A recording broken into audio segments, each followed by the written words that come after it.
One India Kannada YouTube ಚಾನಲ್ಗೆ ಸ್ವಾಗತ. ನಾನು ಸಂದೀಪ್. ನಿಮಗೆಲ್ಲ ಗೊತ್ತೇ ಇದೆ, ಈಗಾಗಲೇ IPL 10ನೇ ಆವೃತ್ತಿಯ ಪಾಯಿಂಟ್ ಟೇಬಲ್ ಪಟ್ಟಿಯಲ್ಲಿ ಅಗ್ರ 4 ಸ್ಥಾನವನ್ನು ಪಡ್ಕೊಂಡಿರುವಂತಹ ತಂಡಗಳು ಈಗಾಗಲೇ ಪ್ಲೇ ಆಫ್ ಹಂತಕ್ಕೆ ಕ್ವಾಲಿಫೈ ಆಗಿದೆ. ಅದು ಮುಂಬೈ, ಪುಣೆ, ಹೈದರಾಬಾದ್ ಮತ್ತು ಕೋಲ್ಕತ್ತಾ. ಈ 4 ತಂಡಗಳು ಪ್ಲೇ ಆಫ್ ಹಂತದಲ್ಲಿ ಹಣಾಹಣಿಯನ್ನ ನಡೆಸ್ತಾ ಇದೆ. ಅದರಲ್ಲಿ ಮೊದಲ ಪಂದ್ಯ ಕ್ವಾಲಿಫೈಯರ್ 1. ಈ ಒಂದು ಕ್ವಾಲಿಫೈಯರ್ 1 ಪಂದ್ಯದಲ್ಲಿ ಮೊದಲ 2 ತಂಡಗಳು ಪಾಯಿಂಟ್ ಟೇಬಲ್ ಪಟ್ಟಿಯಲ್ಲಿ ಮೊದಲ 2 ಸ್ಥಾನವನ್ನ ಪಡ್ಕೊಂಡಿರುವಂತಹ ತಂಡಗಳು ಹಣಾಹಣಿಯನ್ನ ನಡೆಸ್ತಾ ಇದೆ, ಮುಂಬೈ ಮತ್ತು ಪುಣೆ.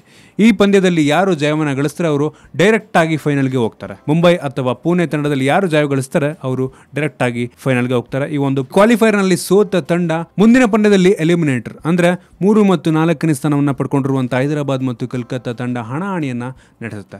ಈ ಒಂದು ಪಂದ್ಯದಲ್ಲಿ ಯಾರು ಜಯವನ್ನ ಗಳಿಸ್ತಾರೆ ಆ ಒಂದು ಜಯವನ್ನ ಗಳಿಸಿದಂತ ತಂಡ ಕ್ವಾಲಿಫೈಯರ್ 1 ನಲ್ಲಿ ಸೋತ ತಂಡದ ವಿರುದ್ಧ ಹಾಡಿ ಅದರಲ್ಲಿ ಗೆದ್ದ ತಂಡವನ್ನ ಫೈನಲ್ಗೆ ಕಳಿಸಲಾಗುತ್ತೆ. ಈ ರೀತಿ ಏನಕ್ಕೆ ಮಾಡಲಾಗುತ್ತೆ ಅಂದ್ರೆ ಪಾಯಿಂಟ್ ಟೇಬಲ್ ಪಟ್ಟಿಯಲ್ಲಿ ಮೊದಲ 2 ಸ್ಥಾನವನ್ನ ಪಡ್ಕೊಂಡಂತ ತಂಡಗಳಿಗೆ ಮೋಸ ಆಗಬಾರ್ದು ಅನ್ನೋ ಒಂದು ಕಾರಣಕ್ಕೆ ಈ ರೀತಿಯಾದಂತಹ ಒಂದು ರೂಲ್ ಅನ್ನ ಮಾಡಲಾಗಿದೆ. ಆದ ಕಾರಣ ಮುಂಬೈ ಮತ್ತು ಪುಣೆ ವಿರುದ್ಧ ಯಾರು ಜಯ ಗಳಿಸ್ತಾರೋ ಅವರು ಮೊದಲು ಫೈನಲ್ ಹೋಗ್ತಾರೆ. ನಂತರ ಹೈದರಾಬಾದ್ ಮತ್ತು ಕೋಲ್ಕತ್ತಾ ತಂಡದ ವಿರುದ್ಧ ಯಾರು ಜಯ ಗಳಿಸ್ತಾರೋ ಆ ಒಂದು ಜಯಗಳಿಸಿದಂತಹ ತಂಡ ಮೊದಲ ಪಂದ್ಯದಲ್ಲಿ ಯಾರು ಸೋತಿರ್ತಾರೋ ಅವರ ಮೇಲೆ ಆಡಿ ನಂತರ ಫೈನಲ್ಗೆ ಹೋಗ್ಬೇಕಾಗುತ್ತೆ. ಕಾದು ನೋಡಬೇಕಾಗಿದೆ ಯಾವ ತಂಡ ಫೈನಲ್ ಹಂತಕ್ಕೆ ಪ್ರವೇಶವನ್ನ ಮಾಡುತ್ತೆ ಅಂತ.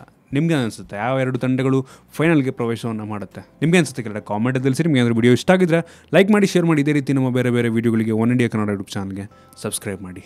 ಧನ್ಯವಾದ.